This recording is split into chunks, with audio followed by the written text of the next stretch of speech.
नमस्कार. कोमलचं लग्न मोडलेलं असतं, त्यामुळे कोमल खूपच टेन्शनला आलेली असते. इकडे कोमल घरी झोपलेली असते. त्यानंतर सकाळ होते. सकाळी मुक्ता कोमलच्या रूममध्ये जाते आणि मुक्ता कोमलला आवाज देते, ए राजा कोमल, उठ ना आता. त्यानंतर कोमल काही उठत नाही, म्हणून मुक्ता जवळ जाते आणि कोमलला हलवू लागते. कोमलला हलवताच मुक्ताच्या लक्षात येतं की कोमलच्या तोंडाजवळ फेस आलेला आहे. ते बघून मुक्ता आता टेन्शनला येते. का झालं? कोमलच्या तोंडाजवळ फेस का आला? म्हणून मुक्ता निरखून बघते तर काय, कोमलच्या हातात झोपेच्या गोळ्यांची बाटली असते आणि त्या सगळ्या झोपेच्या गोळ्या कोमलने घेतलेल्या असतात. त्यामुळे कोमलला शुद्ध नसते आणि कोमल बेशुद्ध अवस्थेत पडलेले असते.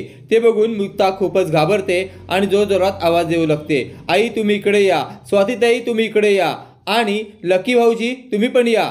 हे सगळे ऐकतात सगळेजण धावत धावत तिकडे जातात. बघतात तर काय, कोमलच्या तोंडाजवळ फेस आलेला असतो. ते बघून इंद्रा मोठा धुमाकूळ घालते. असं काय झालं? माझ्या लेकीच्या तोंडातून फेस काय येतोय? त्यानंतर मुक्ता म्हणते, आई तुम्ही काळजी करू नका, आपण बघूया. आणि मुक्ता लगेच सागरला फोन करते आणि सागरला म्हणते, तुम्ही तातडीनं घरी या. सागर म्हणतो, काय झालं मुक्ता? त्यानंतर मुक्ता म्हणते, आता विचारत नका बसू, तुम्ही लवकर या.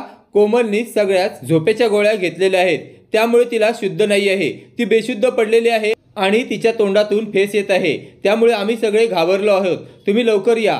ते ऐकताच सागर खूपच घाबरतो आणि सागर तिथे कोसळतो. ते बघून मिहीर धावतच येतो आणि म्हणतो, काय झालं दादूस? त्यानंतर मिहीर सागरला आधार देतो आणि म्हणतो, काय झालं, काय काळजी करू नको. त्यानंतर मिहीरला सागर सगळा प्रकार सांगतो आणि मिहीर सागरला घेऊन घरी येतो आणि ते सगळे कोमलला डॉक्टरकडे घेऊन जातात. त्यानंतर सागर म्हणतो, हे सगळं त्या सावनीमुळे झालेलं आहे, मी तिला आता कोणत्याही परिस्थितीत सोडणार नाही. त्यावेळी मुक्ता सागरला धीर देत असते. असेच मालिकेचे नवनवीन अपडेट पाहण्यासाठी व्हिडिओला लाईक आणि चॅनलला सबस्क्राईब करायला विसरू नका. थँक्यू.